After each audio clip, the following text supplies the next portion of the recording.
Desde llorar y gritar en la sala del tribunal hasta no inmutarse ante el veredicto, sin importar cómo reaccionaron, estos infieles se enfrentarían a una vida en prisión. Sus crímenes conmocionaron a la nación.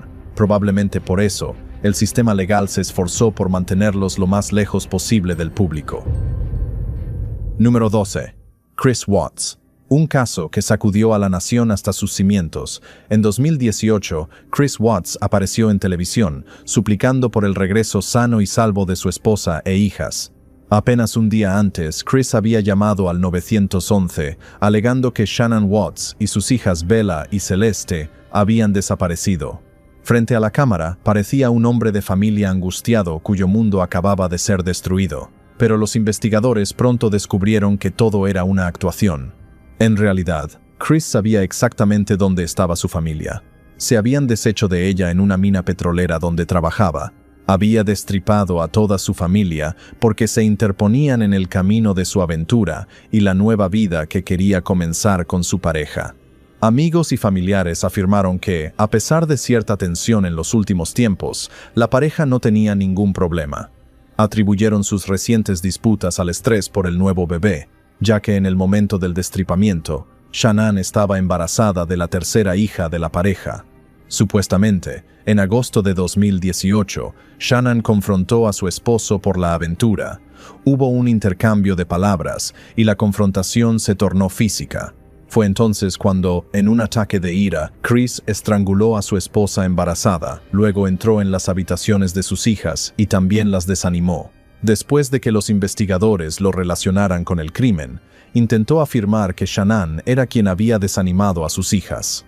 Afirmó que, presa del pánico, se deshizo de sus cuerpos para ocultar el crimen de su esposa. La aventura y las dificultades económicas pronto salieron a la luz, y Chris no tuvo más remedio que confesar.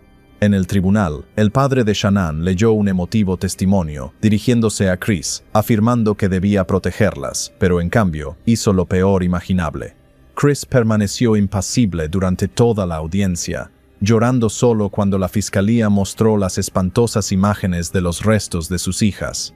El juez quedó tan horrorizado como cualquier otro por los crímenes de Chris. Al final, Chris Watts fue sentenciado a 5 cadenas perpetuas y jamás volverá a ver la luz del día.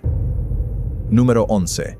Nicholas Cruz. Nicholas Cruz perpetró uno de los tiroteos escolares más violentos en la historia de Estados Unidos el 14 de febrero de 2018 en la escuela secundaria Marjory Stoneman Douglas de Parkland, Florida, mejor conocido como el tiroteo de Parkland. Armado con una pistola semiautomática, el exalumno de 19 años entró en la escuela y abrió fuego contra estudiantes y personal, matando a 17 personas, 14 estudiantes y 3 profesores, e hiriendo a muchas más.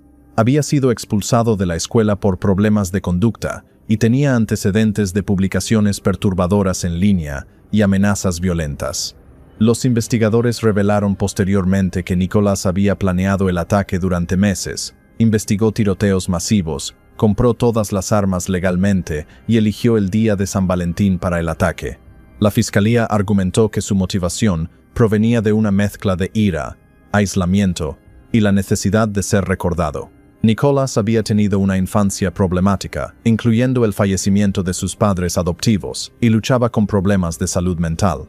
Nicholas permaneció sentado con la cabeza gacha, mientras los familiares de las víctimas presentaban declaraciones de impacto emocional. La fiscalía sostuvo que comprendió plenamente sus acciones y que perpetró el ataque deliberadamente. El caso atrajo la atención de los medios de comunicación internacionales y desató debates sobre el control de armas y la seguridad escolar. En octubre de 2018, Nicholas se declaró culpable de los 17 cargos de deshabituación y de numerosos cargos de intento de deshabituación. Su equipo legal intentó utilizar su salud mental y sus antecedentes para evitar la pena capital. Tras un largo juicio en 2022, el juez condenó a Nicholas a cadena perpetua sin posibilidad de libertad condicional. Cuando se anunció formalmente la cadena perpetua, no reaccionó en absoluto y fue conducido discretamente a comenzar su vida en prisión. Número 10. Alex Murdaugh. En Carolina del Sur, todos conocen a la familia Murdaugh. un grupo de poderosos abogados, conocidos en el estado por ser ricos y problemáticos. El hijo de Alex Murdaugh, Paul, por ejemplo, iba a ser juzgado por la muerte accidental de un pasajero en su lancha rápida mientras estaba ebrio. Pero antes de que Paul pudiera ser juzgado, su padre lo desanimó junto con Maggie Murdaugh. ¿Pero por qué? En 2021, Alex llamó a la policía presa del pánico, alegando que había llegado a la casa de la familia y había encontrado a su esposa e hijo muertos junto a las perreras. Las imágenes de la cámara corporal muestran a Alex angustiado y con angustia emocional. Afirmó estar con su madre en ese momento, quien padecía demencia. Sin embargo, los investigadores pronto localizaron a Alex en la perrera en el momento del desprendimiento. Lo arrestaron de inmediato, y el juicio, calificado por los medios como el juicio del siglo, comenzó poco después. Alex mantuvo su inocencia, culpando a su hijo y a su esposa. Afirmó que se habían desprendido mutuamente, y que él era simplemente el desafortunado esposo, padre que los encontró allí. Sin embargo, la fiscalía desmintió la versión rápidamente al revelar un intercambio de mensajes de texto entre Maggie y una amiga, en el que ella afirmaba que su esposo se había comportado de forma sospechosa cuando la invitó a pasar por la perrera más tarde. La fiscalía también reveló que Alex robaba a sus clientes legales y era muy adicto a las drogas, estaba al borde de la bancarrota y estaba angustiado por el juicio de Paul. Afirmaron que Alex tomó la salida fácil y desprendió a su familia. Aunque mantuvo su inocencia durante todo el juicio, llorando durante las declaraciones de la fiscalía y los testimonios de las víctimas, el juez lo vio claramente. Alex fue condenado a 2 cadenas perpetuas por ambos delitos. Ahora bien, desde el veredicto de 2022, Alex ha intentado varias veces solicitar la desestimación, alegando que el secretario legal manipuló mal pruebas cruciales, pero el Tribunal de Apelaciones ha desestimado sus mociones. A día de hoy, Alex Murdaugh afirma que le tendieron una trampa. Número 9. Jodi Arias. Los amigos y familiares de Travis Alexander intentaron advertirle sobre Jodi Arias. Afirmaban que era inestable y propensa a arrebatos violentos. En resumen, ambos tenían una relación extremadamente volátil y tóxica, pero a Travis le llevó muchísimo tiempo romper con Jodi. Y cuando lo hizo, ella lo desanimó. Este caso nos remonta al año 2008, cuando en Mesa, Arizona, los compañeros de piso de Travis regresaron y lo encontraron desangrándose en la ducha con múltiples puñaladas. Parecía que quien lo desanimó lo odiaba. Los investigadores inmediatamente rastrearon a Jodi Arias como sospechosa, pero ella afirmó estar en California en el momento del desanimado. Sus compañeros testificaron más tarde que había llegado al trabajo presa del pánico ese día, pero pronto volvió a la normalidad, alegando que simplemente había tenido un comienzo difícil. Lo cierto es que, tras pasar la noche en casa de Travis, Jodi montó en cólera al enterarse de que él quería terminar con ella y que, además, ya estaba hablando con otra mujer. Al encontrarse con pruebas que la vinculaban con la escena del crimen, Jodi cambió por completo su historia. De hecho, a lo largo del largo juicio, Jodi cambió su defensa varias veces. Afirmó que Travis era un novio horrible que supuestamente la había lastimado durante su relación. También alegó defensa propia la noche del ataque, afirmando que Travis se había abalanzado sobre ella y que ella solo intentaba protegerse. La fiscalía tenía amplias pruebas que vinculaban a Jodi con el crimen e incluso se refirieron a las sonrisas maliciosas de Jodi durante la audiencia como prueba de que no era una superviviente, como ella afirmaba. La fiscalía también alegó que Jodi estaba orgullosa de lo que había hecho y creía firmemente que podía salirse con la suya. El caso fue largo, porque Jodi cambiaba constantemente su defensa y su equipo legal estaba agotando el sistema judicial todo lo posible. Pero en el caso 2013, el jurado emitió un veredicto de culpabilidad y el juez condenó a Jodi Arias a cadena perpetua. Número 8. Lori Vallow Daybell. Lori Vallow estaba perdidamente enamorada de Chad Daybell, autor de una serie apocalíptica. Pero la obra de Chad no era ficción.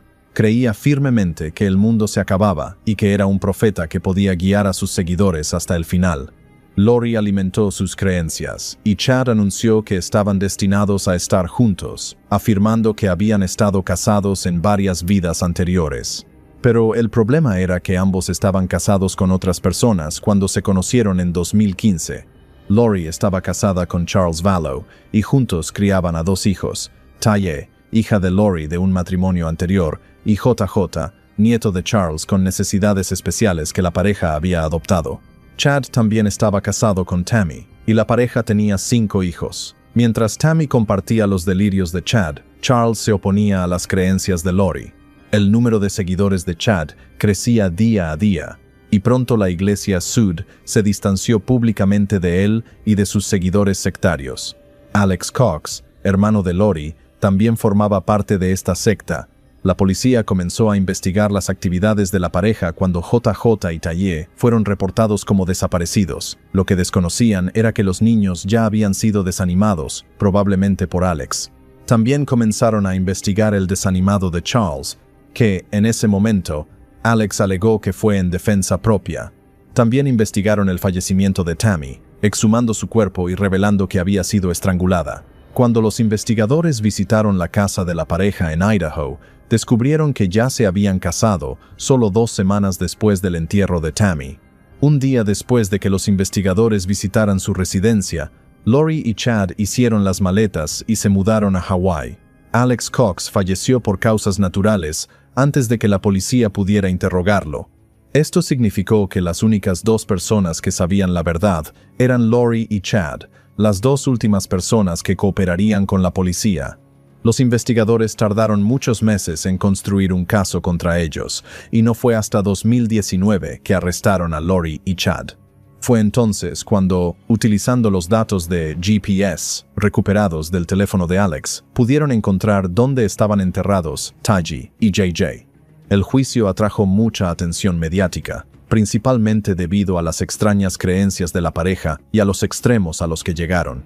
Lori decidió ejercer como su propia abogada en el tribunal, y sus travesuras, irónicamente, ayudaron a la fiscalía a demostrar que era una mujer inestable, capaz de matar a toda su familia.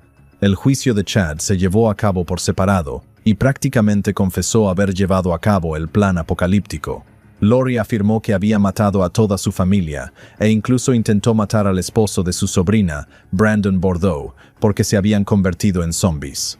Brandon testificó, tras sobrevivir al atentado, que Lori en realidad buscaba el dinero de su seguro. La fiscalía también demostró que la pareja había usado el dinero del seguro de vida de Tammy para mudarse a Hawái y comenzar una nueva vida. El juez y el jurado ya habían oído suficiente, y en 2023, Lori fue condenada a cadena perpetua sin posibilidad de libertad condicional. Número 7. Darrell Brooks.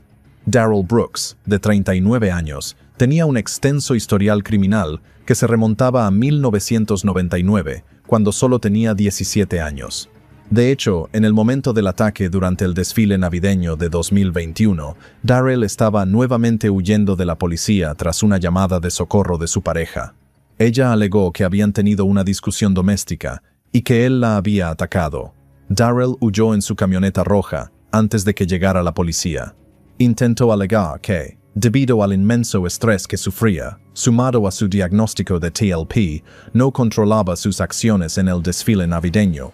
Sin embargo, la fiscalía reprodujo videos del evento que mostraban a Darrell embistiendo deliberadamente a la multitud con su vehículo. El desfile navideño de Waukesha se había cancelado en 2021 debido a la pandemia, lo que convirtió la celebración en una multitudinaria. En el video, se puede ver a un policía golpeando el parabrisas de Darrell, intentando que evitara embestir a la multitud. Para demostrar que el ataque fue deliberado, la fiscalía también señaló el patrón de conducción en zigzag de Darrell. El caso era evidente. Darrell quería matar a la mayor cantidad de personas posible antes de ser capturado. Un total de 5 personas fallecieron a causa de las lesiones sufridas en el evento, 4 mujeres de la compañía Dancing Grannies y un niño de 8 años. Darrell se representó a sí mismo en el tribunal, y fue un espectáculo de principio a fin. Alegó que no podía ser procesado bajo el movimiento ciudadano soberano, y fue tan disruptivo como le fue humanamente posible durante las declaraciones de la fiscalía, los testimonios de las víctimas y las declaraciones de impacto. El caso tuvo que aplazarse varias veces debido a sus travesuras. A pesar de sus intentos de prolongarlo, el jurado lo resolvió. En 2022, emitieron un veredicto de culpabilidad y lo condenaron a cadena perpetua. Número 6.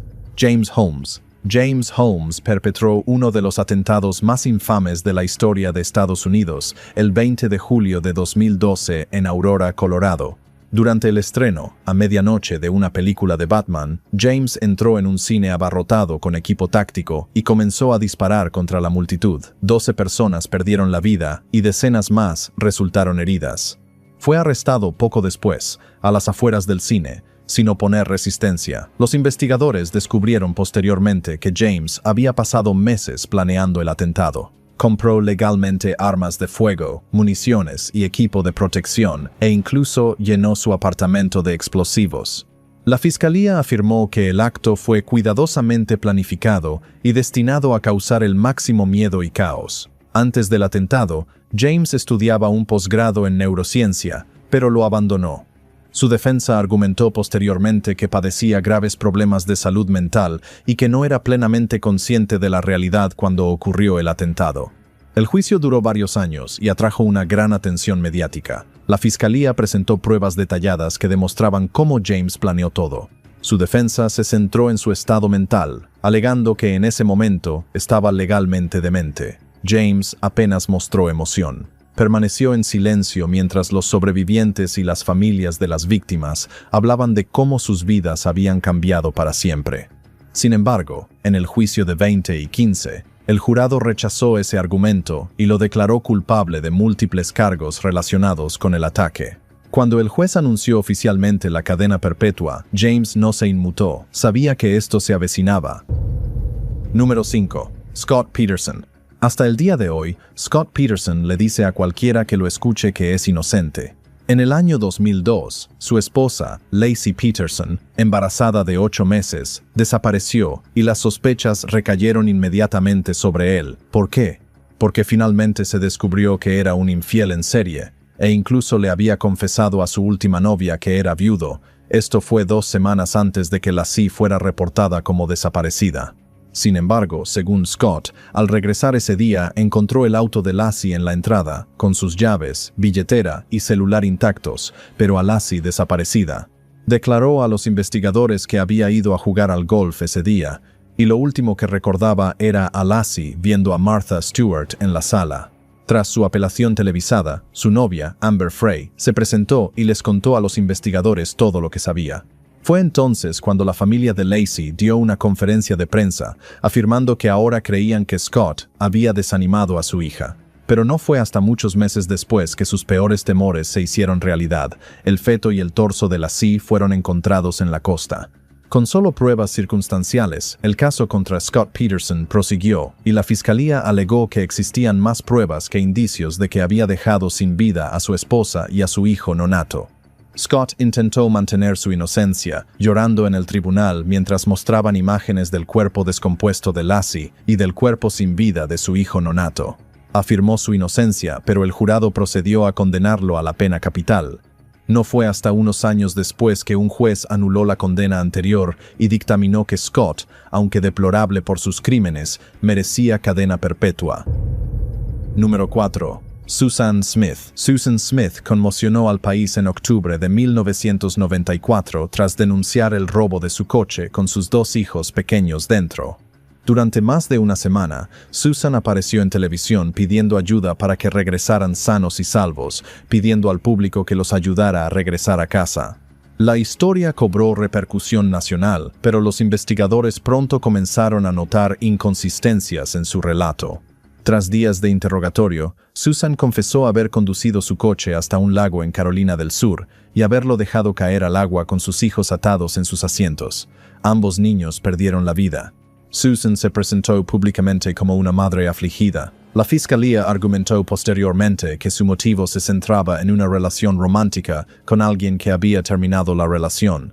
Al parecer, el hombre no quería tener hijos, y los investigadores creían que ella veía a sus hijos como obstáculos para esa relación y para la vida que deseaba. El juicio de 1995 recibió una intensa cobertura mediática. La fiscalía presentó la confesión de Susan y pruebas que demostraban que ella había planeado el acto y luego inventado la historia del robo de coche. Su equipo de defensa se centró en su salud mental y estado emocional, argumentando que se encontraba profundamente deprimida y no podía pensar con claridad en ese momento. Intentaron convencer al jurado de que no la ejecutaran. Tras deliberar, el jurado la declaró culpable de los delitos de inanición. Susan fue condenada a cadena perpetua con posibilidad de libertad condicional tras 30 años. Susan rompió a llorar. Lloró abiertamente en el tribunal al comprender la realidad de pasar décadas tras las rejas. Tenía programada la libertad condicional en 2024, pero le fue denegada. Ahora, Susan Smith no tiene posibilidad de salir en libertad. Número 3. Leticia Stauch. Leticia Stauch se hizo famosa tras la desaparición de su hijastro de 11 años, Gannon Stauch, en 2020. Leticia denunció su desaparición, declarando a las autoridades que se había ido de casa y nunca había regresado. Las pruebas pronto apuntaron a algo mucho más inquietante. Los investigadores descubrieron que Gannon había permanecido sin vida dentro de la casa y que Leticia había pasado días intentando ocultar lo sucedido. Las autoridades rastrearon sus movimientos por varios estados, descubriendo imágenes de vigilancia y pruebas forenses que contradecían sus afirmaciones. Finalmente, fue arrestada y acusada en relación con el fallecimiento de Gannon, después de que sus restos fueran encontrados posteriormente en otro estado. Leticia se declaró inocente por demencia, alegando que no era mentalmente responsable. Tras deliberar, el jurado rechazó su alegación de demencia y la declaró culpable de todos los cargos principales. Número 2. Chandler Halderson. En julio de 2021, Chandler Halderson llamó al 911, alegando que sus padres, Bart y Krista, estaban desaparecidos. Afirmó haberlos visto hacía apenas un día, viajando con una pareja desconocida, y que no había tenido noticias suyas desde entonces. Los investigadores no encontraron rastro alguno de la pareja y temieron que algo horrible les hubiera sucedido. Sus peores temores se hicieron realidad cuando un torso, posteriormente identificado como el de Bart, fue encontrado en el bosque con impactos de bala. Tan solo un día después, la policía también encontró los restos de Krista. Chandler fue sospechoso de inmediato, y los investigadores creyeron que había desenterrado a sus padres tras descubrir sus numerosas mentiras. Chandler había afirmado que estudiaba en una escuela técnica local, que tenía una oferta de trabajo de SpaceX y que ganaba lo suficiente para mudarse con su novia. Más tarde descubrieron que Bart había llamado a la escuela técnica justo un día antes de su desaparición y se enteró de que Chandler nunca se había matriculado allí. La fiscalía argumentó que Chandler, presa del pánico, decidió desenterrar a sus padres. Su equipo de defensa afirmó que era inocente y argumentó que todas las pruebas en las que la fiscalía basaba su caso eran puramente circunstanciales. Por supuesto, pero el jurado creyó que era más que suficiente para condenar a Chandler por los delitos de inanición y lo condenó a pasar toda una vida en prisión. Número 1. Grant Amato. En 2019, Grant Amato, enfermero titulado, disparó y mató a toda su familia, sus padres y su hermano menor en su casa de Florida. ¿Por qué? Grant estaba obsesionado con una camgirl búlgara llamada Sylvie y había gastado más de $200,000 para alimentar su obsesión. Su familia intentó buscar ayuda, incluso lo envió a rehabilitación, pero nada funcionó. Se cree que, tras regresar de rehabilitación y que le quitaran todos sus dispositivos, manteniéndola alejada de Sylvie, Grant decidió matar a su familia y culpar del crimen a su hermano. Su objetivo era cobrar sus seguros de vida y usar ese dinero para empezar una vida con Sylvie en Bulgaria. El caso atrajo mucha atención por varias razones, principalmente porque Grant provenía de un hogar increíblemente cariñoso y comprensivo, y había tenido una relación muy cercana con su hermano, Cody. Grant les había mentido a sus padres sobre empezar una carrera como streamer, obligándolos a comprarle equipo caro para facilitar esta carrera, cuando en realidad usó ese dinero para hablar con Sylvie. Le había dicho que era un jugador muy exitoso en Estados Unidos y le había enviado todo tipo de regalos para ganarse su cariño. Cuando su familia se enteró, le dieron un ultimátum: o cambiaba su vida o se iba de casa. La fiscalía alegó que, tras ser sorprendido hablando con Sylvie una vez más, Bart le dijo que se mudara al día siguiente.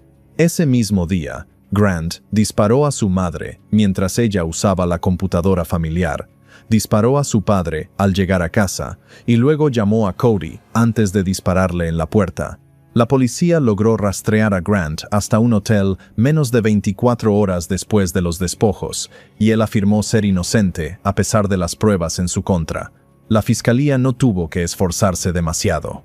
De hecho, Grant fue condenado a cadena perpetua tan solo un mes después del inicio de su juicio.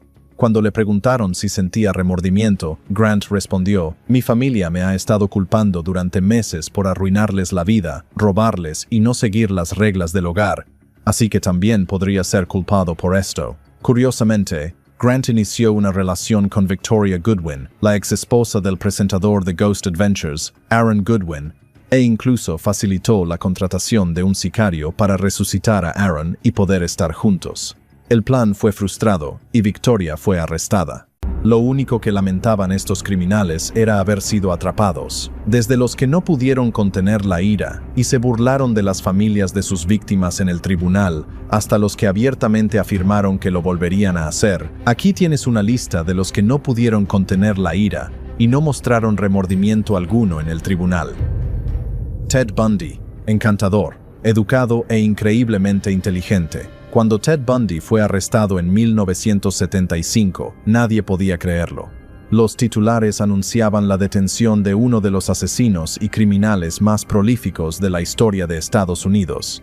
El hombre responsable de asesinar y dañar a varias mujeres, 30 víctimas conocidas y muchas más, fue confesado por el propio Bundy.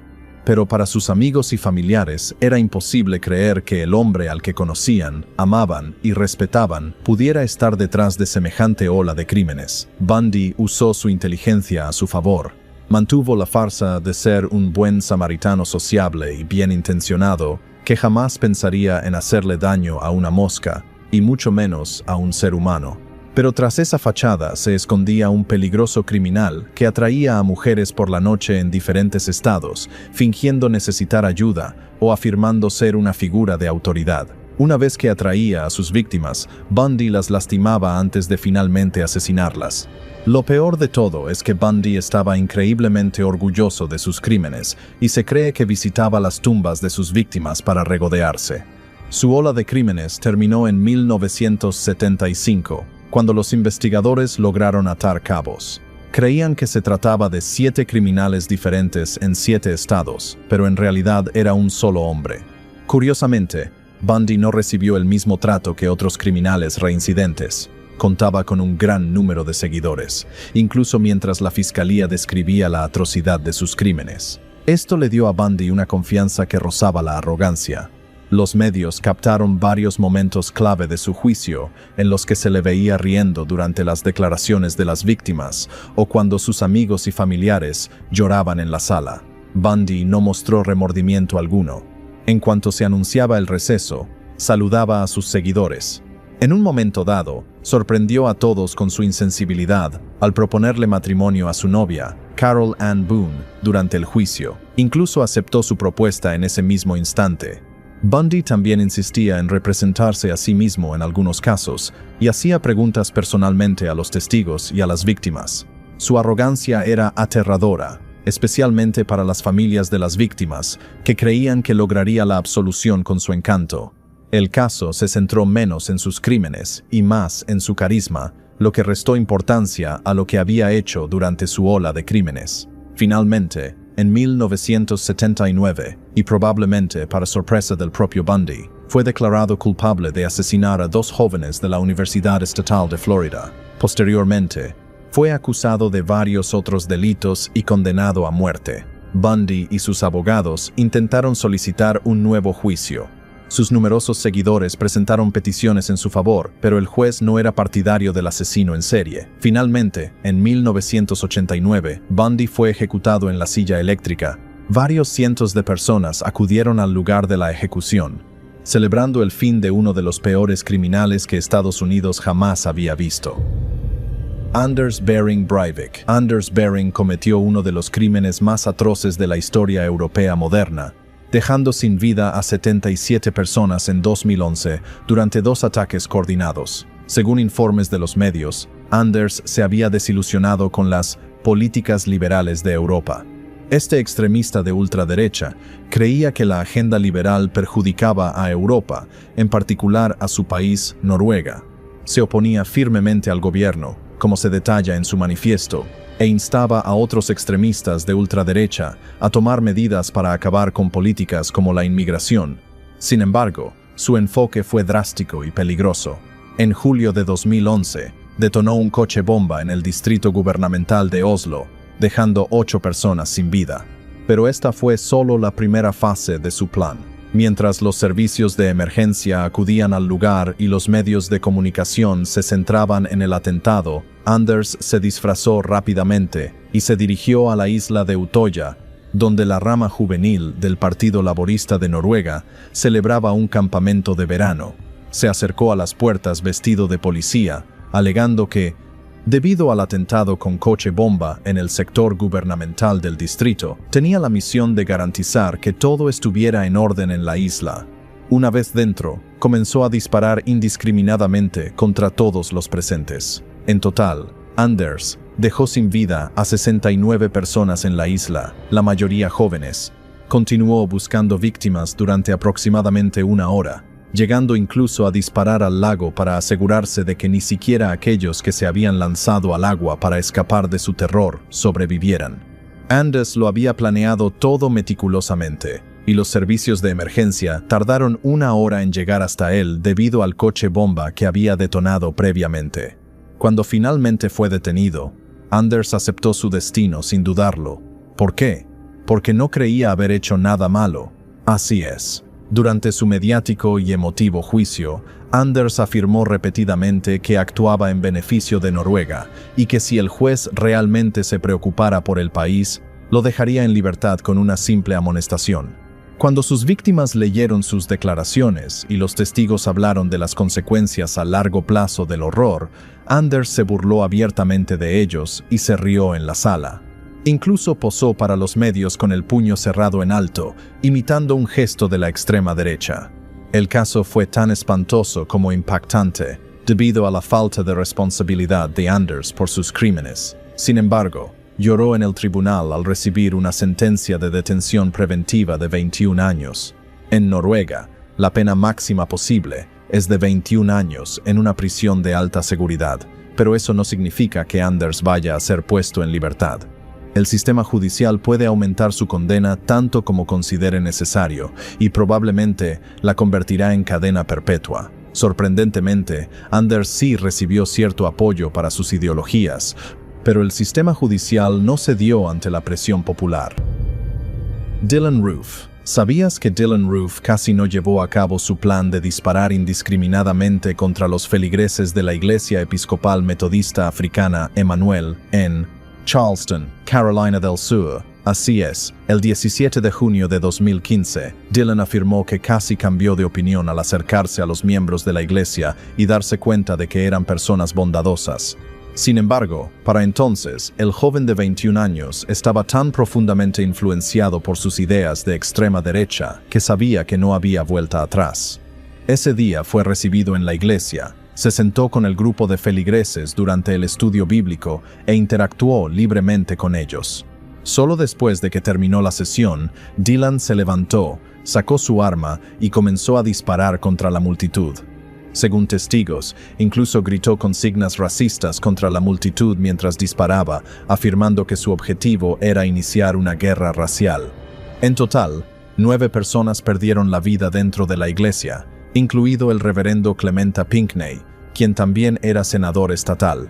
Dylann salió tranquilamente de la iglesia tras su breve y espantosa masacre, lo que desencadenó una intensa búsqueda en todo el estado. Fue arrestado menos de 24 horas después, en un control de tráfico en Carolina del Norte. Su juicio comenzó en 2016, cuando la fiscalía presentó su manifiesto como prueba. Alegaron que había planeado el ataque y que se disponía a cometer varios crímenes más.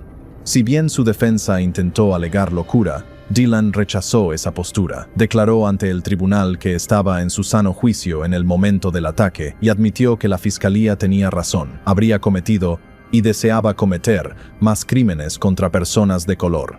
Esto convirtió el caso en un hecho irrefutable. El juez consideró que Dylan era incapaz de sentir empatía y que probablemente nunca mostraría remordimiento por sus actos. En 2017, tras una cuidadosa deliberación, el jurado emitió un veredicto de culpabilidad. El caso se convirtió en histórico, ya que Dylan fue la primera persona en recibir la pena capital por un crimen de odio en Estados Unidos. Wesley Allen Dodd, más de 50 niños, todos menores de 12 años, algunos incluso de tan solo 2, fueron perjudicados de una u otra forma por Wesley Allen Dodd. Los investigadores estaban al tanto de sus acciones y sabían que no era un delincuente primerizo. También conocían sus antecedentes. Wesley había comenzado a agredir a niños cuando él mismo era preadolescente. Sin embargo, cada vez que lo atrapaban, cumplía breves condenas en la cárcel antes de que se le recomendara terapia y fuera puesto en libertad. Wesley completaba su corta libertad condicional, pero nunca asistía a terapia. En sus propias palabras, estaba constantemente a la caza de víctimas, como él llamaba a los niños. Finalmente, se mudó al área de David Douglas Park, donde creía que podía cazar a la mayoría de sus víctimas. La ola de crímenes de Wesley comenzó cuando tenía solo 13 años, pero dio un giro terrible en 1989. Antes de eso, Wesley simplemente agredía a los niños y los dejaba ir. En 1989, armado con un cuchillo y cordones de zapatos, planeó cometer su primer asesinato. Sus 2 primeras víctimas fueron los hermanos Cole y William Neer, de 10 y 11 años. Los atrajo a una zona apartada del parque, donde los ató, los lastimó y comenzó a apuñalarlos repetidamente. Cuando encontraron a los niños horas después, Cole ya había fallecido y William murió de camino al hospital. Su siguiente crimen ocurrió unos meses después. Wesley viajó a Portland, donde logró convencer a Lee, de 4 años, de que lo acompañara a su apartamento. Allí, lastimó al niño durante toda la noche, antes de despertar al día siguiente y estrangularlo. Wesley era retorcido en sus acciones, incluso detallaba cada acto de maltrato en su diario y guardaba recuerdos del crimen. Wesley se volvió cada vez más confiado y perturbado. Finalmente, intentó secuestrar a un niño de 6 años a plena luz del día en un teatro, pero soltaron al niño cuando éste empezó a patalear y gritar. El novio de la madre llegó al lugar, inmovilizó a Wesley con una llave de cabeza y lo entregó a la policía. En su apartamento, los investigadores encontraron pruebas, incluyendo su diario, que lo vinculaban con la muerte de Cole, William y Lee. Ahora, sus abogados defensores, designados por el tribunal, intentaron argumentar que no se trataba del acto de una persona cuerda y que Wesley merecía clemencia debido a su estado mental alterado. La fiscalía, e irónicamente, el propio Wesley, no estuvo de acuerdo. Wesley se dirigió al tribunal y solicitó la pena capital. Afirmó que, de seguir con vida, cometería crímenes aún más atroces, peores que los anteriores, y que atacaría a los guardias de la prisión si recibía una larga condena. Wesley instó al tribunal a acabar con el sufrimiento de todos y a no prolongar el proceso. Recomendó la pena capital para sí mismo, y el juez estuvo de acuerdo. En 1993, Wesley fue ejecutado en el estado de Washington, siendo la primera ejecución legal en la horca en Estados Unidos desde la década de 1960. Kendall François, entre 1996 y 1998, Kendall François asesinó a 8 mujeres en la zona de Poughkeepsie, Nueva York. Kendall era un hombre discreto, conocido únicamente por su obesidad y su fuerte olor corporal. Le resultaba difícil conectar con la gente, y mucho menos con mujeres que mostraran interés en él. Empezó a buscar mujeres en la zona roja de Poughkeepsie, y era particularmente violento con ellas durante sus encuentros. Las mujeres, la mayoría de ellas de escasos recursos y recelosas de la policía, no denunciaron a Kendall durante un tiempo. Esto le dio la confianza necesaria para comenzar a asesinar mujeres en 1996. Todas sus víctimas tenían un aspecto similar, mujeres blancas de baja estatura y complexión delgada. Tras asesinarlas, Metía sus cuerpos en el ático de la casa que compartía con sus padres y su hermana. Aunque la policía sospechaba de él desde sus primeros asesinatos, no tenía pruebas concretas para acusarlo. Solo después de que una de sus víctimas lograra escapar tras una brutal paliza, la policía pudo acusarlo. También obtuvieron una orden de registro para su domicilio, donde se encontraron con una escena espantosa. La casa no solo estaba repleta de suciedad, sino que además había víctimas que ni siquiera habían sido reportadas como desaparecidas.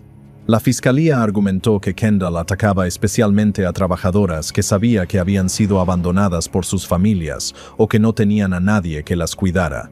Esto le daba la confianza para ser tan violento como quería con las mujeres. Si bien su defensa se declaró inocente, Kendall no mostró ningún remordimiento por lo que había hecho. Se rió en el tribunal y admitió que le parecía más fácil acabar con la vida de las mujeres que iniciar una relación con alguien. Finalmente, fue condenado a cadena perpetua en 2000, sin posibilidad de libertad condicional, pero en 2005 falleció a los 43 años mientras cumplía su condena. Su muerte se debió a una enfermedad que contrajo de una de las mujeres a las que había agredido, una especie de justicia poética. Philip Manshouse. En 2019, poco después del tiroteo de Christchurch en Nueva Zelanda, un noruego de 21 años, Philip Manshouse, irrumpió en la mezquita Al-Noor de Oslo y comenzó a disparar contra la mezquita vacía. 3 fieles llegaron al lugar y lograron detener a Philip, entregándolo posteriormente a las autoridades. Si bien parecía que Philip era solo un joven perturbado que había sufrido un brote psicótico, la verdad era mucho más oscura. Horas antes de cargar su vehículo con las armas de su padre, Philip ya había cometido un asesinato, el de su hermanastra, Johan Jangia Igle Hansen. Según testimonios de amigos y familiares, Philip se había vuelto cada vez más frío y cruel con su hermana adoptiva. Johan había sido adoptada por la madrastra de Philip, una huérfana china, cuando tenía solo 9 meses. Inicialmente, Philip y Johan tenían una relación muy cercana. Muchos afirmaban que Johan admiraba a su hermano. Las cosas cambiaron en 2017. Fue entonces cuando Philip causó preocupación con sus actividades en línea. Se involucró cada vez más en comunidades de extrema derecha en línea, comenzó a hablar abiertamente sobre una guerra racial y criticó duramente la inmigración. Esto se extendió a su propia hermana, a quien empezó a resentir por no ser de etnia noruega. Philip incluso le hizo comentarios sugiriendo que si alguna vez tuviera hijos, esto resultaría en una mezcla racial, lo cual, según él, era horrible. Johan intentó hacer entrar en razón a su hermano, y toda la familia intervino para arreglar las cosas, pero Philip se mantuvo inflexible. Finalmente, Johan comenzó a distanciarse de Philip, pero les decía repetidamente a sus amigos que temía que algún día pudiera hacerle daño. Llegó el día en 2019 en que Philip esperó a que sus padres salieran de casa, se coló en el armario de su padre y sacó armas. Luego, se dirigió a la habitación de Johan y comenzó a dispararle. Le disparó 3 veces, 2 en el pecho y 1 en la cabeza, matándola al instante. Después, fue a cometer el atentado terrorista contra la mezquita, que finalmente fue frustrado. En el juicio, la defensa argumentó que el caso de Philip era lamentable y que el juez debía mostrar clemencia, dado que solo tenía 21 años y estaba claramente bajo la influencia de campañas de propaganda en línea. Sin embargo, Philip declaró ante el tribunal que no se arrepentía en absoluto de lo que había hecho. Al contrario, se sentía orgulloso y creía que más grupos de extrema derecha deberían hacer lo mismo. El tribunal le impuso 21 años de prisión preventiva, la pena máxima que Noruega puede imponer. No obstante, cuando le correspondía la libertad condicional, le recomendaron otros 21 años. En definitiva, el objetivo es mantenerlo encerrado de por vida. Ronnie O'Neill. Los fragmentos del juicio de Ronnie O'Neill se han vuelto virales en Internet. En 2018, asesinó a su exnovia y a su hija, además de dispararle a su hijo. Posteriormente, incendió su casa en Riverview, alegando que un agresor había entrado y luego le había prendido fuego. Ronnie desconocía que su hijo de 8 años había sobrevivido milagrosamente. Cuando los bomberos lo rescataron de la casa en llamas, Su hijo les dijo inmediatamente que Ronnie era quien había asesinado a su madre y a su hermana. Ronnie, de 29 años, fue arrestado en el lugar de los hechos, pero se resistió. Incluso cuando lo escoltaban a la comisaría en la furgoneta policial, Ronnie hizo comentarios absurdos. Afirmó que su exnovia y madre de sus hijos era el diablo, y que sus hijos eran hijos del diablo. El comportamiento de Ronnie se extendió al tribunal, donde rechazó su derecho a un abogado, creyendo que lo mejor era defenderse él mismo. La razón por la que los vídeos de sus comparecencias ante el tribunal se han vuelto virales es por lo disparatadas que son. Ronnie se desviaba constantemente del tema, divagando sin relación con los cargos que se le imputaban. También interrumpía a la fiscalía y hacía gestos obscenos al juez. Incluso tomó la palabra para interrogar a su propio hijo cuando éste subió a declarar en su contra. Ronnie intentó desacreditar a su hijo, insinuando que tenía un historial conocido de mentiras. Su propio hijo de 8 años. La jueza Michelle Cisco lo calificó como uno de los peores casos que había juzgado en sus 19 años de carrera. Las artimañas de Ronnie pudieron haber retrasado el proceso judicial, pero la jueza fue firme al dictar sentencia. En 2021, Ronnie fue condenado a 3 cadenas perpetuas, 2 por el asesinato de su exnovia y su hija, y 1 por el intento de asesinato de su hijo. Juan Rodríguez Chávez. Entre marzo y julio de 1995, Juan Chávez asesinó a 11 personas en Dallas, Texas. Sus víctimas fueron elegidas al azar y, junto con un cómplice adolescente, Juan atacaba a cualquiera que encontrara en las calles de Dallas. Irónicamente, durante los ataques, se encontraba en libertad condicional tras una condena previa por asesinato. Juan era uno de 19 hermanos, hijos de trabajadores agrícolas que se mudaron a Texas desde Indiana. Aunque la familia no tenía mucho, era muy querida en su comunidad y Juan era descrito como un niño agradable. Sin embargo, en 1985, con tan solo 17 años, Juan y 2 cómplices irrumpieron en la casa de una pareja de ancianos con la intención de robarles. Durante el robo, comenzaron a dispararles, hiriendo gravemente a uno de ellos y dejando al otro sin vida. Esto elevó la condena de Juan a un delito de asesinato y fue sentenciado a prisión. Allí, se volvió cada vez más violento e incluso se unió a una pandilla carcelaria. A pesar de su comportamiento violento y sus múltiples violaciones de las condiciones de su condena, Juan obtuvo la libertad condicional en 1994. Se fue a vivir con su hermana a Dallas y, según su agente de libertad condicional, parecía un hombre realmente cambiado. Sin embargo, los viejos hábitos no desaparecen tan fácilmente. Para 1995, Juan se había hecho amigo de un joven de 15 años con discapacidad intelectual y juntos comenzaron a buscar víctimas en la calle para asesinarlas. Debido a la aleatoriedad de sus ataques, los medios de comunicación los apodaron los asesinos emocionantes. A los investigadores les llevó mucho tiempo vincular los crímenes con Juan o su cómplice. La aleatoriedad de los ataques les hizo creer que todos habían sido cometidos por personas diferentes. Finalmente, utilizando testimonios de testigos presenciales, lograron localizar a 5 posibles sospechosos. El quinto era el cómplice adolescente de Juan. A cambio de inmunidad y protección de testigos, el cómplice confesó los crímenes. Afirmó que, si bien Juan solía cometer los asesinatos, sugiriendo que quería robar a las víctimas, rara vez se llevaba algo. Incluso cuando lo hacía, finalmente se deshacía de esos objetos. La fiscalía alegó que Juan no sentía remordimiento por el terror que había infligido en la comunidad de Dallas y que probablemente era un reincidente. De hecho, ya estaba en libertad condicional por asesinato. El juez escuchó el caso y observó cómo Juan intentó provocar a las víctimas, sonriéndoles repetidamente durante sus testimonios. Esto facilitó el caso.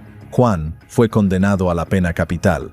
Se le preguntó si quería decir algo en el tribunal. Juan subió al estrado y se rió del jurado, diciendo que no creía haber hecho nada malo. En 2003, Juan Rodríguez Chávez, de 34 años, fue ejecutado. Cada día, millones de personas se ponen al volante con la esperanza de llegar a casas sanas y salvas. Pero para algunos, un momento de ira al volante se convierte en una decisión que cambia sus vidas para siempre. Analizamos cómo reaccionan los delincuentes que protagonizan agresiones al volante tras ser condenados a cadena perpetua. Mackenzie Shirilla Familiares y amigos llevaban tiempo rogándole a Dominic Russo que rompiera con su novia, Mackenzie Shrilla, de 17 años. El recién graduado de la preparatoria Strongsville había empezado su relación con la empresaria de 20 años en 2018. La relación tuvo sus altibajos, pero la situación llegó a un punto crítico en 2021, cuando Mackenzie empezó a hablar abiertamente de acabar con la vida de Dominic con su coche.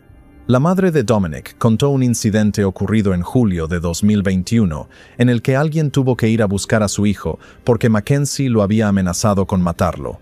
En julio de 2022, Mackenzie, Dominic y su amigo Davion fueron encontrados inconscientes en el Toyota de Mackenzie tras estrellarse contra un muro de ladrillos. Los agentes que acudieron al lugar afirmaron que parecía que el coche se había partido en dos.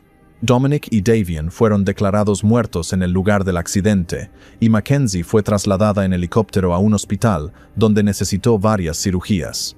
La recuperación no fue fácil para Mackenzie, pero sobrevivió milagrosamente. Según sus amigos, Mackenzie quedó desconsolada al enterarse de la muerte de Dominic y Davion.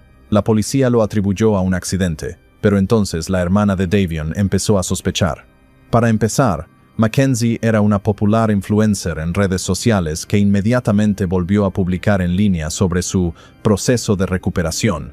Esto incluía posar en su silla de ruedas en conciertos, afirmando que era alguien que no podía estar muerta. Mackenzie también había organizado una fiesta de Halloween donde disfrazó maniquíes como los cadáveres de Dominic y Davion. La policía fue alertada y comenzó a investigar el asunto. Revisaron las grabaciones de las cámaras de seguridad e hicieron un descubrimiento impactante.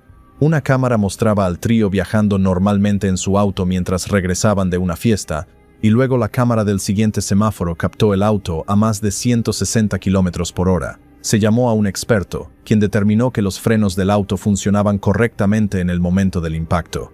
La policía también observó que cuando encontraron a Mackenzie inconsciente en el auto, su pie aún estaba en el acelerador.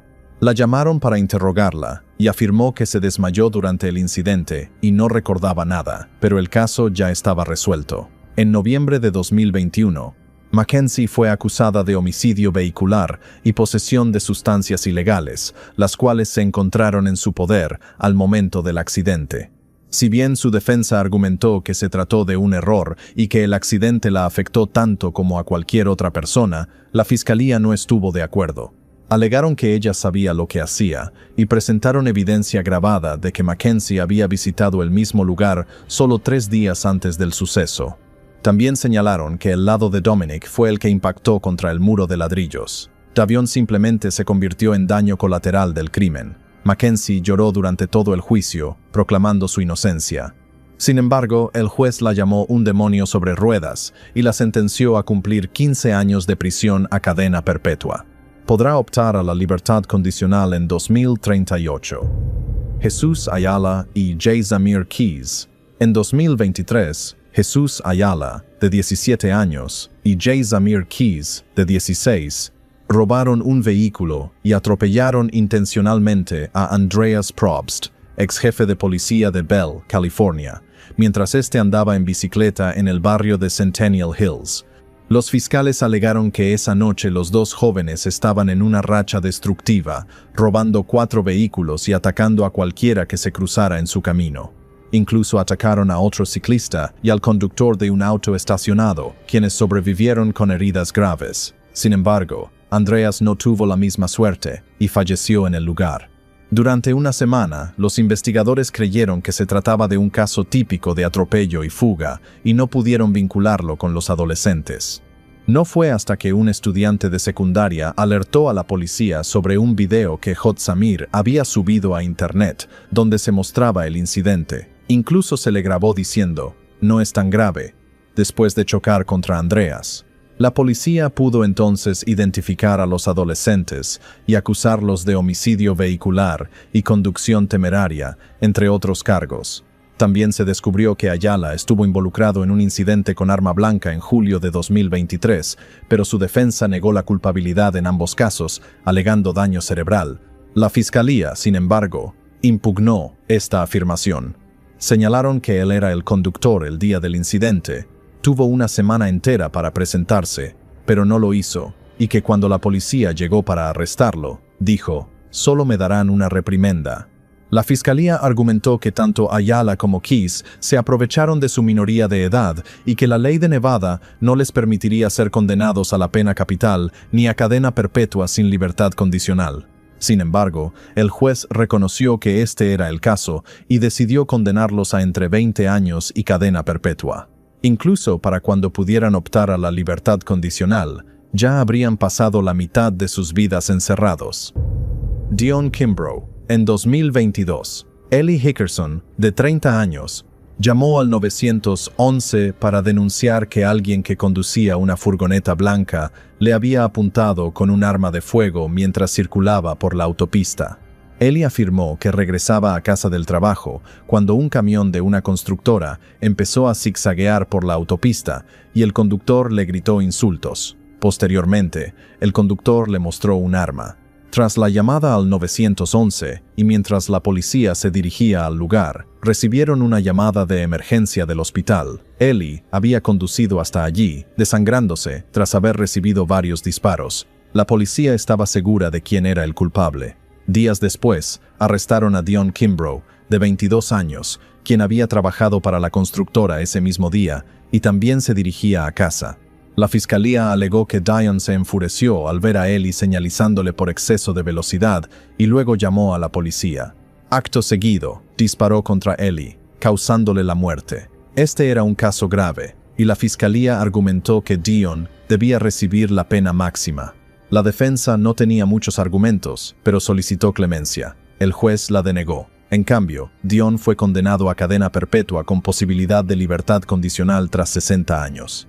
En la práctica, tendrá más de 80 años cuando tenga la oportunidad de obtener la libertad condicional. Theodore Edgecombe Evangelina Clearaman afirmó que conducía su coche con su marido, Jason Clearaman, en el asiento del copiloto, cuando se produjo un altercado entre ellos y un ciclista, Theodore Edgecombe. Según su relato, intercambiaron palabras y la situación se acaloró hasta el punto de que Theodore golpeó a Jason, abogado de inmigración. Los Clearaman siguieron a Theodore mientras se alejaba en bicicleta, supuestamente para recabar información sobre él y contactar posteriormente con la policía. Sin embargo, el abogado defensor de Theodore presentó una versión muy diferente. Afirmó que los Clearamans profirieron insultos racistas contra su cliente y que casi lo sacaron de la carretera. Según Theodore, lo que siguió fue un acto de legítima defensa. Sin embargo, Evangelina alega otra cosa. En cualquier caso, Theodore disparó a Jason, matándolo al instante. En el juicio, se disculpó por lo sucedido y afirmó que deseaba poder cambiar lo ocurrido ese día. Ambas partes contaron con sus partidarios en la sala durante la sentencia de Theodore. Uno abogaba por la clemencia y el otro por la pena capital. El equipo de defensa de Theodore presentó el vídeo del incidente, que mostraba a Jason acercándose a él. Alegaron que estaba ebrio en el momento del incidente. Sin embargo, el juez señaló que la alegación de legítima defensa de Theodore no era válida porque le disparó a Jason en la sien, en un acto de pura ira. También señaló que los antecedentes penales de Theodore le prohibían portar armas de fuego. Con todas las pruebas en su poder, el juez condenó a Theodore a 25 años de prisión inicial y 12 años de libertad condicional. La familia de Theodore continúa luchando contra los cargos.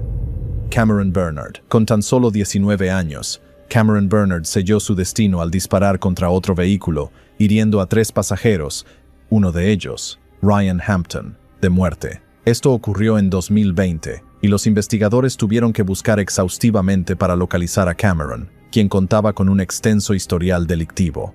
Según la fiscalía, Cameron se encontraba en el asiento del copiloto, cuando se produjo un incidente de furia al volante contra Ryan Hampton, de 19 años. Ryan viajaba en el coche con 2 niños. El vehículo de Cameron comenzó a empujar el de Ryan, justo antes de que el presunto agresor abriera fuego contra el vehículo. Los 2 coches colisionaron, y Cameron y su cómplice huyeron a pie. La policía llegó al lugar y encontró a Ryan sin vida y a los 2 niños gravemente heridos. Posteriormente, arrestaron a Cameron, quien alegó que actuó en defensa propia después de que Ryan comenzara a conducir de forma temeraria. Esto fue lo que alegó su defensa en el juicio. pero el juez desestimó de inmediato su testimonio. Según el juez, Cameron ya estaba en libertad condicional y sabía que no debería haber tenido un arma de fuego. Además, huyó del lugar de los hechos y mintió a la policía cuando acudieron a arrestarlo. Con todas las pruebas presentadas, el juez condenó a Cameron a una pena de entre 25 años y cadena perpetua. Daha Hassan. A pesar de que Daha Hassan afirmó haber disparado a Rainey Burris en defensa propia, el jurado opinó lo contrario. En 2024, Daha conducía supuestamente en sentido contrario por la autopista interestatal de Minneapolis después de la medianoche y presuntamente fumaba en el vehículo. Randy tenía la preferencia de paso cuando los dos autos chocaron. También se encontraba con su hermano y otros pasajeros en el vehículo durante el incidente. Daha se negó a retroceder, lo que provocó una acalorada confrontación entre ambos. Supuestamente, Randy salió de su vehículo y se acercó a Daha. Es allí donde Daha afirma que Randy lo golpeó y que él le disparó en defensa propia. El punto clave, y el argumento principal de la fiscalía en este caso, fue que Randy llevaba un collarín y aún se estaba recuperando visiblemente de otras lesiones incluso durante el incidente de furia al volante. El jurado también argumentó que Daha tenía varias opciones esa noche, simplemente dar marcha atrás era una de ellas, pero eligió matar a alguien. La defensa, sin embargo, argumentó que Daha actuó de manera responsable e incluso llamó él mismo al 911, permaneciendo en el lugar mientras llegaba la policía. En el juicio se mostraron imágenes de la cámara corporal que mostraban a Randy desangrándose mientras esperaban a la policía. En la audiencia de sentencia, Daha se disculpó. Nunca quise matar a nadie, jamás en mi vida. Nunca quise lastimar a nadie, jamás en mi vida. Esto es muy difícil para mí. Y también quiero decir, por si no quedó claro antes, que lo siento por las familias. Finalmente, fue sentenciado a 14 años de prisión. Ethan Oosterhuis y Dennis Perez Shatera Coleman había recibido su maestría apenas 2 meses antes de que su vida fuera trágicamente arrebatada. En 2024, 2 hombres, Ethan Oosterhuis y Dennis Perez, conducían temerariamente en Michigan, frenando bruscamente el uno contra el otro y a más de 130 km por hora, cuando chocaron contra el auto de Shatera, desviándola hacia el carril contrario y provocando una colisión frontal que finalmente le costó la vida. Ethan y Dennis fueron arrestados de inmediato y se declararon culpables. Ambos alegaron que no tenían forma de saber que sus acciones ese día tendrían consecuencias fatales. Sin embargo, la fiscalía no estuvo de acuerdo, afirmando que las leyes de seguridad vial existían por una razón y que era imposible que los acusados ignoraran que sus acciones terminarían en tragedia. Irónicamente, el incidente de furia al volante fue entre los 2 hombres y no tuvo nada que ver con Shatera, quien se convirtió en víctima colateral. Ethan finalmente aceptó un acuerdo con la fiscalía y una condena de 15 años. El caso de Dennis fue singular debido a su comportamiento con la fiscalía, su propia defensa y los guardias de la cárcel mientras esperaba la sentencia. Philip Todd, esposo de Shatera, también estuvo presente en la audiencia de sentencia y presentó una declaración de impacto a la víctima. Manifestó que estaba a punto de celebrar su primer aniversario de bodas con Shatera en pocos días. Mientras pronunciaba su emotivo discurso, estalló en cólera al notar que Dennis bostezaba y se mostraba indiferente a lo que tenía que decir. La fiscalía argumentó que Dennis no mostraba ningún arrepentimiento por sus actos y solicitó una sentencia más severa. El juez estuvo de acuerdo y lo condenó a 20 años de prisión. Christian Hillman. Para cuando Christian Hillam cumpla su condena, tendrá 119 años. Así es, en 2017, un juez de Grand Rapids declaró culpable a este joven de 19 años de un accidente mortal por furia al volante y lo sentenció a más de 100 años de prisión, lo que en la práctica equivale a una cadena perpetua. Según los informes, Christian conducía su motocicleta todoterreno cuando William McFarlane, de 64 años, se le acercó por detrás en su vehículo, haciéndole señales con las luces. McFarlane intentó que Christian se apartara del carril, pero intercambiaron palabras y ambos se detuvieron en el estacionamiento de la iglesia. Fue allí donde, según testigos presenciales, la situación se tornó violenta y Christian comenzó a agredir a McFarlane. Afirmaron que, tras empujarlo al suelo, Christian continuó pateándolo varias veces antes de huir del lugar. McFarlane fue trasladado de urgencia al hospital con varias costillas rotas y una fractura de cráneo. Los médicos de urgencias indicaron que tenía muy pocas probabilidades de sobrevivir. Finalmente, tras pasar 5 semanas en coma, McFarlane falleció a causa de sus heridas. La defensa de Christian argumentó que se trató de legítima defensa o, al menos, de homicidio involuntario. El jurado no estuvo de acuerdo con esta alegación, afirmando que Christian podría haberse detenido en cualquier momento, especialmente cuando McFarlane ya había caído al suelo. Su defensa sostuvo que McFarlane lo siguió hasta el estacionamiento buscando pelea y que, por casualidad, salió mal parada. Gabriel Pablo Horcasitas. El caso de Gabriel fue único. Disparó contra Christopher Pelkey tras un incidente de furia al volante que terminó en tragedia, causándole la muerte instantáneamente. Sin embargo, ese no fue el aspecto más singular del caso. La fiscalía utilizó una imagen generada por IA del fallecido Christopher en el tribunal para dirigirse a Gabriel, detallando la gravedad del crimen cometido y cómo afectaría a su joven familia. El crimen ocurrió en 2021 en Chandler, Arizona, cuando ambos hombres se detuvieron en un semáforo en rojo y Christopher salió de su vehículo para confrontar a Gabriel. Creía que el hombre de 54 años conducía de forma temeraria y casi lo ponía en peligro. Sin embargo, según testigos presenciales, justo cuando Christopher se acercaba al vehículo de Gabriel, se escucharon disparos. La defensa de Gabriel argumentó que actuó en legítima defensa, señalando que estaba sentado en su coche cuando Christopher salió y se dirigió directamente hacia él. Aún así, la fiscalía sostuvo que la víctima no estaba armada y que Gabriel no tenía ninguna razón válida para dispararle. Christopher fue trasladado de urgencia a un hospital, donde falleció al llegar. Durante el juicio en 2025, la fiscalía conmovió a todos al presentar a un testigo clave, el propio Christopher. Se trataba de una recreación digital del fallecido, creada por su hermana, Stacey Wales. Ella afirmó que la recreación era una forma de mostrar a todos en la sala el impacto de las acciones de Gabriel y a la vez brindar consuelo a la familia de Christopher. Finalmente, Gabriel fue condenado a 10 años de prisión. Bradley Wayne Wilkinson.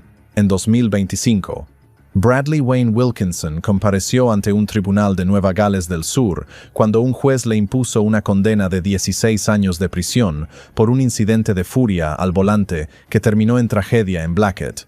Lo que comenzó como una acalorada discusión en la carretera se intensificó en segundos y acabó con la vida de un hombre.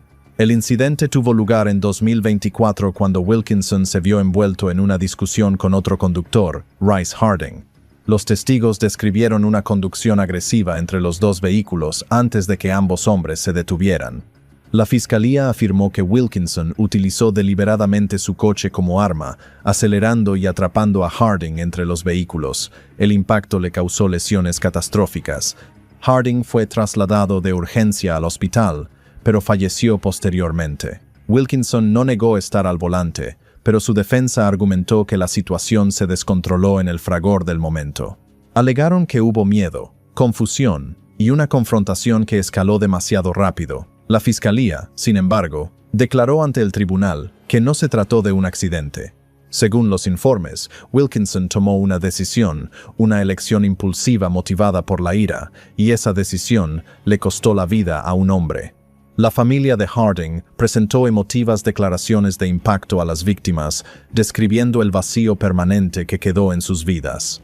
Wilkinson se dirigió al tribunal, expresando remordimiento y afirmando que nunca tuvo la intención de que nadie falleciera ese día. Sin embargo, Wilkinson fue sentenciado a 16 años de prisión, con un periodo sin posibilidad de libertad condicional que garantiza que pasará más de una década encarcelado antes de que se considere su liberación.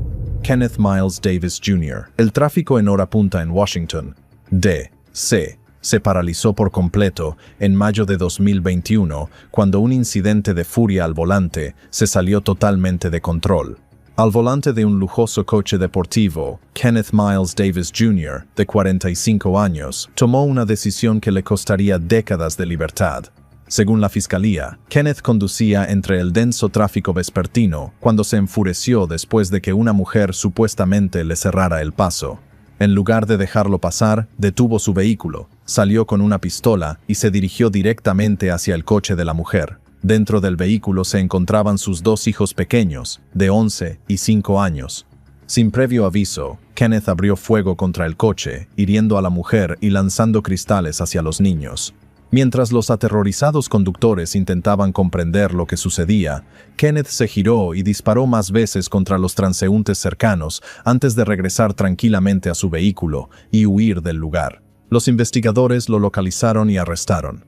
Durante el juicio, la fiscalía argumentó que se trató de un acto extremo de furia al volante que fácilmente podría haber provocado una tragedia con múltiples víctimas. Un jurado finalmente declaró a Kenneth culpable de múltiples cargos graves, incluyendo agresión con intención de causar la muerte con arma de fuego y varios delitos relacionados con armas de fuego vinculados al tiroteo. Fue sentenciado a más de 32 años de prisión. Justin Nichols. En octubre de 2021, un viaje rutinario por Tucson, Arizona, se tornó fatal cuando un altercado de tránsito se intensificó y terminó en un tiroteo. Justin Clark Nichols, de 32 años, conducía una motocicleta cuando, según la fiscalía, se vio envuelto en una acalorada discusión con un vehículo cercano. De acuerdo con los investigadores, Nichols se colocó junto a un automóvil en el que viajaban Savannah Narcarotti, de 21 años, y otro pasajero. En un arrebato de ira, disparó varias veces contra el vehículo mientras aún estaba en la carretera. Savannah recibió varios disparos y murió, mientras que otro pasajero resultó herido pero sobrevivió. Sorprendentemente, también había un niño pequeño dentro del automóvil en el momento del tiroteo, aunque el niño resultó ileso. Nichols huyó del lugar, pero la policía lo localizó al día siguiente en un hotel, donde recuperaron la motocicleta y una pistola que coincidía con los casquillos encontrados en la escena. Nichols finalmente optó por declararse culpable de homicidio en segundo grado, además de varios delitos relacionados con armas de fuego. Durante la audiencia de sentencia, la sala del tribunal estaba repleta de seres queridos de Savannah. Más de 30 amigos y familiares asistieron y presentaron emotivas declaraciones de impacto a la víctima, describiendo la devastadora pérdida. Nichols se dirigió a ellos directamente, disculpándose y afirmando que no se percató de quién se encontraba dentro del vehículo cuando abrió fuego. El juez reconoció la tragedia y la naturaleza sin sentido de la violencia. Nichols fue sentenciado a 20 años de prisión. Incluso con el crédito por el tiempo ya cumplido, tendrá casi 50 años cuando sea liberado.